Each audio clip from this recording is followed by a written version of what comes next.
The House chamber was alive with tension, the kind that made every cough echo and every whisper carry. Cameras hovered overhead, capturing what was already being billed as one of the most volatile hearings of the year. At the center sat Adam Schiff, the California congressman known for his sharp tongue and iron grip on proceedings. Across the aisle, JD Vance, the Ohio senator who had made a name for himself by challenging the establishment, leaned back casually, a faint smirk tugging at the corner of his mouth. The hearing had started as a routine oversight session, but it had quickly spiraled into a clash of egos and ideologies. Schiff had pressed Vance hard on his recent comments about judicial overreach and the failings of Congress, framing him as reckless and unfit. Vance had answered each barb with surgical precision, his calm replies stinging more than raised voices ever could. Finally, Schiff snapped. Slamming his gavel, he leaned forward, his voice booming across the chamber. "Senator Vance, if you cannot respect the order of this hearing, I will have no choice but to instruct security to remove you from these proceedings." Gasps rippled through the room. Reporters scrambled, pens scratching furiously, sensing the headline writing itself. Security officers at the back stiffened, awaiting the command. All eyes turned to Vance. This was supposed to be the moment he flinched, the moment Schiff reasserted control. But JD Vance didn't so much as shift in his seat. Instead, he folded his hands, leaned slightly toward the microphone, and smiled. "Mr. Chairman," he said evenly, "you may have the gavel, but you don't have the power to silence the truth. You can send your guards if you like, but you'll only prove my point, that when the arguments fail, the establishment falls back on force." The chamber froze. Schiff blinked, momentarily robbed of words. The audience erupted into murmurs, half stunned, half exhilarated. Reporters lifted their cameras higher, capturing the image of Vance sitting calm and unyielding in the face of political fire. In that instant, the power dynamic shifted. Schiff had tried to make an example of JD Vance. Instead, he had handed him the stage. For a brief second, the air in the chamber hung heavy with silence. Adam Schiff, caught between indignation and disbelief, rapped his gavel again, harder this time. "Order," he barked. "This is a formal hearing, not a campaign rally. You will not grandstand in my chamber, Senator Vance." His voice cracked just slightly at the end, betraying the pressure of the moment. JD Vance, however, was unshaken. He sat comfortably, almost amused, as if Schiff's outrage was confirming his entire argument. Slowly, he leaned into the microphone, his tone calm but cutting. "Mr. Chairman, it seems the only grandstanding happening here is the kind that comes with silencing opponents. You asked for my testimony. Now you don't like it. That's not order, that's fear." The words detonated across the chamber like a thunderclap. A wave of murmurs rolled through the crowd. Reporters' heads snapped up, cameras zooming in, eager to capture the confrontation. Schiff's eyes narrowed. He gestured sharply to the security officers waiting at the back. "Remove him," he ordered coldly. The guards took a hesitant step forward, but something in the room shifted. The gallery began to buzz, a low chant rising from onlookers, "Let him speak. Let him speak." The chant grew louder, echoing off the chamber walls until even the security detail faltered. Vance seized the moment. He turned slightly toward the crowd, raising his voice just enough to carry above the noise. "This is exactly what I've been talking about. When you question the system, they don't argue back. They don't debate. They silence. They remove. But this is the people's chamber, not Adam Schiff's courtroom." The place erupted. Chants grew deafening, reporters shouted questions, cameras flashed like lightning. Schiff pounded his gavel furiously, but his authority seemed to shrink with every strike. JD Vance, without rising from his chair, had turned a hearing into a battlefield, and Schiff into the symbol of the very overreach he was being accused of. The gallery was in chaos now, the chant, "Let him speak," rolling like thunder through the chamber. Schiff's gavel pounded again and again, but it sounded hollow, drowned out by the energy in the room. His face flushed, his eyes flashing with frustration. "This is my committee," he shouted. "I will not allow disorder." But JD Vance, calm and unbothered, leaned closer to the microphone. His voice cut through the uproar with surgical precision. "Mr. Chairman, order doesn't come from fear. It comes from respect. And the people here clearly don't respect the idea of silencing dissent. They want answers, not censorship." The words only fueled the crowd further. Even some members of the committee shifted in their seats, uneasy at how quickly control was slipping from Schiff's hands. Security officers hovered uncertainly near the aisle, their orders to remove Vance colliding with the reality that doing so might ignite a full-scale uproar. Schiff leaned forward, his jaw tight, his voice sharp as a blade. "Senator Vance, you are dangerously close to contempt." Vance didn't blink. He looked directly at Schiff, then swept his gaze across the chamber. "Contempt? Contempt is pretending you represent the people while trying to silence them. Contempt is treating disagreement as a threat instead of an opportunity for truth. If that's your definition of order, Mr. Chairman, then maybe this chamber needs more contempt." Gasps filled the room. Reporters nearly fell over themselves to capture every word, every angle. The cameras caught Schiff gripping the gavel tighter, his knuckles white. But they also caught Vance, calm, steady, unbroken, his presence commanding the entire room. For the first time, it wasn't just a clash between two politicians. It was a symbol, establishment control against grassroots defiance. And in that moment, JD Vance wasn't just surviving Schiff's attack, he was thriving in it. Adam Schiff tightened his grip on the gavel, his frustration now plain for all to see. "Senator Vance," he said, his voice sharp but edged with unease, "this chamber is not your stage. If you cannot abide by the rules of this committee, you will be escorted out immediately." The words were meant to reassert dominance, but instead they only highlighted the fragility of Schiff's control. The audience sensed it. Reporters scribbled furiously. Cameras zoomed in on every twitch of Schiff's jaw, every unflinching glance from Vance. JD Vance didn't rush his reply. He allowed the silence to linger, his calmness contrasting with Schiff's agitation. Then, leaning into the microphone, he spoke with deliberate clarity. "Mr. Chairman, I didn't come here to play by the rules of silence. I came here to represent the millions of Americans who are tired of watching this government muzzle dissent while pretending to protect democracy." The gallery broke into applause before marshals could quiet them. Schiff's face reddened, his gavel slamming down again and again. "Order! Order!" he shouted. But the word sounded less like authority and more like desperation. Vance seized the opening. "You see," he continued, raising his voice just enough to cut through the chaos. "The people know what's happening here. You can strike your gavel until the wood cracks, but you cannot silence truth with noise. And every time you try, you prove exactly why this system is broken." The chamber erupted once more. Even members of the committee exchanged uneasy glances, aware they were witnessing something bigger than a heated exchange. Schiff had tried to paint Vance as disruptive. Instead, Vance had painted Schiff as afraid of debate, afraid of losing control. For the first time, Schiff seemed cornered in his own chamber. And JD Vance? He looked like a man who had just turned a threat of removal into a platform for his boldest message yet. By now, the tension was so thick that even the marble walls of the chamber seemed to tremble. Schiff's gavel slammed down once more, but the sound carried no authority, only the echo of a man struggling to hold on to control.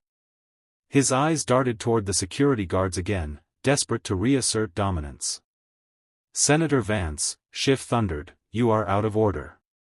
This body will not tolerate disruption. Security, prepare to escort him."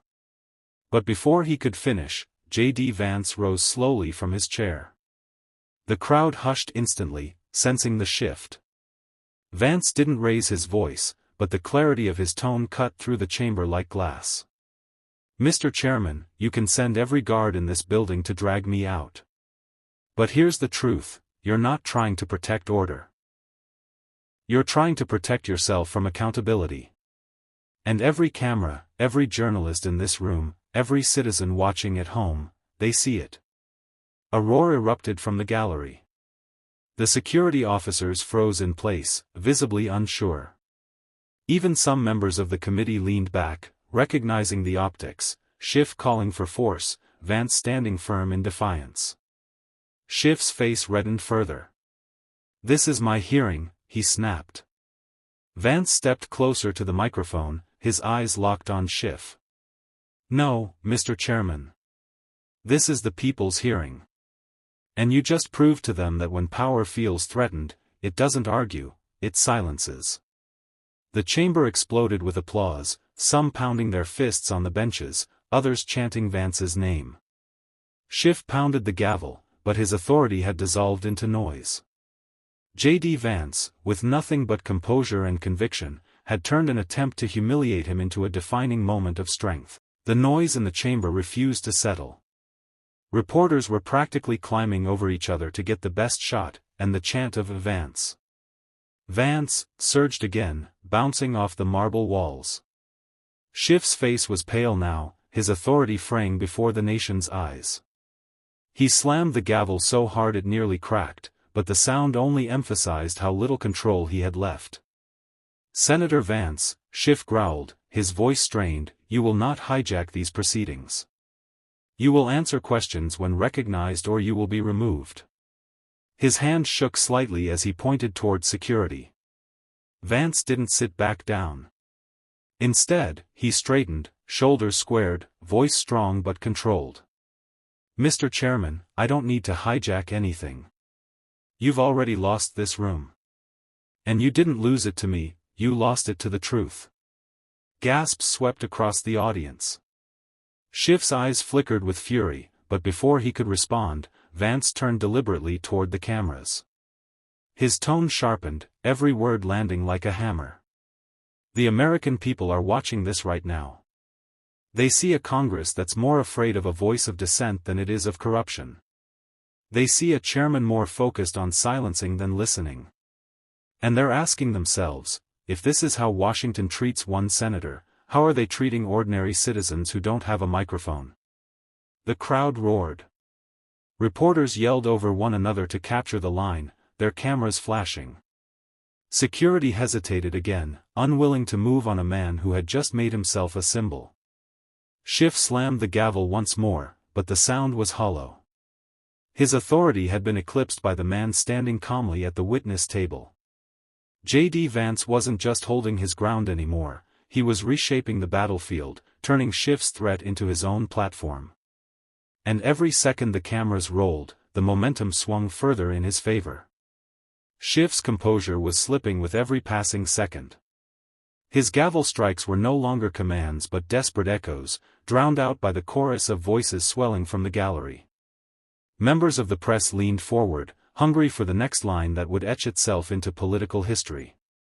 JD Vance, still standing, let the noise settle just enough before speaking again. His voice was calm, deliberate, an anchor in the storm. "Mr. Chairman, you've proven tonight that power fears accountability more than anything else. You've tried to make this about me, but what you've really done is reveal to the American people just how fragile the system becomes when confronted with truth." The words landed like a verdict. The audience erupted once more, half cheering, half gasping, as the weight of Vance's defiance hung in the chamber. Schiff, visibly shaken, pointed again at the security guards, his voice sharp but unsteady. "Remove him, now." But the guards hesitated. The crowd's energy was electric, the chants of, "Let him speak," rattling the chamber. To move against Vance now would look less like order and more like suppression, a headline Schiff could not afford. Sensing his advantage, Vance leaned toward the cameras, his gaze steady. "If they try to silence me here, they're not silencing me, they're silencing every American who's ever dared to question why Washington listens to itself more than to its people. And I promise you this, I will not be silenced." The chamber exploded. Even members of the committee shifted uneasily, aware that Schiff's threat had backfired spectacularly. The image was clear: Vance, calm and resolute, standing against a chairman who looked increasingly cornered. For the first time, the hearing was no longer about oversight or procedure. It was about something bigger: who truly spoke for the people, and who feared their voice. The hearing chamber had become less like a courtroom and more like a coliseum. The chants of "Let him speak" rose again, echoing through the marble walls as Schiff's face tightened, the frustration evident in every strike of his gavel. But no matter how many times he slammed it down, the sound couldn't compete with the roar of the people. JD Vance stood calmly, his presence commanding without theatrics. His voice, firm and unwavering, cut through the noise. You can summon every guard, shout every order, and pound that gavel until it splinters, Mr. Chairman. But the truth is bigger than this chamber, and bigger than you. The line hit with the force of a lightning bolt. Reporters erupted, pens flying across paper, while cameras zoomed in to capture Schiff's clenched jaw. Some committee members leaned away from him, unwilling to be tied to the crumbling image of control. Schiff's tone sharpened as he attempted to reassert himself. This is not your stage, Senator. This is the United States Congress. Vance didn't hesitate. Exactly, he said, his eyes sweeping the chamber. This is the People's Congress. And tonight, you've reminded them what Washington fears most: not chaos, but accountability. Not disorder, but a voice that can't be bought, bullied, or silenced. The chamber erupted again, applause, chants, and even laughter aimed at Schiff's loss of control. The security guards froze, their hands twitching but their feet rooted, aware that dragging Vance out now would only confirm his every word. For the first time, Schiff looked smaller behind the gavel.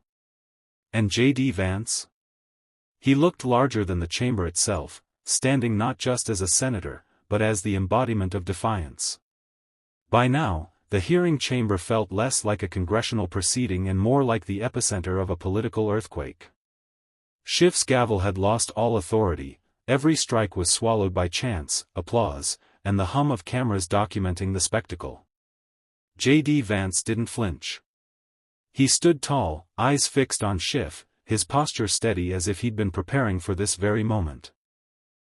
The silence that followed was heavy, charged, waiting for his words. Mr. Chairman, Vance began, his voice sharp but controlled, this chamber belongs to the people, not to one man with a gavel. And when you try to silence me, you're not silencing JD Vance. You're silencing every farmer, every worker, every family who feels ignored by the arrogance of Washington. The gallery erupted, chants of "Let him speak," drowning out Schiff's desperate attempts to call for order. Even the cameras seemed to lean closer, catching every flicker of emotion on both men's faces: Schiff's fury, Vance's defiance. Schiff slammed his gavel again, his voice cracking. "Security, do your duty," he commanded. But the guards didn't move. The weight of the moment, the pressure of the cameras, and the undeniable momentum in Vance's favor froze them in place. They exchanged uneasy glances, unwilling to turn the hearing into an image of brute force against a senator standing tall. Vance seized the hesitation. "See," he said, gesturing toward the guards. "Even those ordered to act know the truth. This isn't about order. It's about fear. Fear of ideas, fear of debate, fear of accountability." The crowd roared, some rising to their feet, clapping and cheering. Schiff's authority had been stripped bare, and JD Vance stood not as the man to be removed, but as the man the room refused to let go. This wasn't Schiff's hearing anymore. It was JD Vance's stage. The hearing chamber reached a fever pitch. Schiff's gavel strikes were now more frantic than forceful, each one swallowed by the roar of the crowd. The cameras framed the moment perfectly, a chairman unraveling and a senator standing tall, unbowed. JD Vance raised his hand slightly, and miraculously, the room quieted just enough for his voice to carry. His words, calm but resolute, pierced through the noise. Mr. Chairman, you tried to turn this hearing into a stage for control. Instead, it's become a stage for truth. You can order my removal, you can swing that gavel until it splinters, but you cannot erase the fact that the people see you, not me, as the one out of order. The crowd erupted again, clapping and cheering, some even stomping their feet against the marble floor. Reporters were breathless, shouting into phones, "Vance owns the room." Schiff, cornered and visibly shaken, gestured helplessly at the guards, but they remained frozen, caught between his orders and the optics of silencing a senator in front of the nation. Vance pressed on, his voice growing stronger with every word. America deserves leaders who aren't afraid of hard questions. Leaders who don't shut down debate the moment they lose control. If this chamber can't handle a senator speaking for his constituents, how can it claim to speak for the country? The gallery roared. Some committee members even leaned back, as though distancing themselves from Schiff's crumbling authority. The cameras caught it all. Vance's composure, Schiff's unraveling, and the unmistakable shift in power. Finally, Vance delivered the line that sealed the moment. He looked straight into the camera, eyes steady, voice unwavering. "You can try to silence one man. But you'll never silence a nation." The chamber exploded in thunderous applause. Schiff, beaten not by procedure but by perception, lowered his gavel. JD Vance sat back down, unshaken, his calm demeanor radiating triumph. The story had written itself. Schiff tried to kick him out, but it was Vance who walked away with the room, and the nation, in the palm of his hand.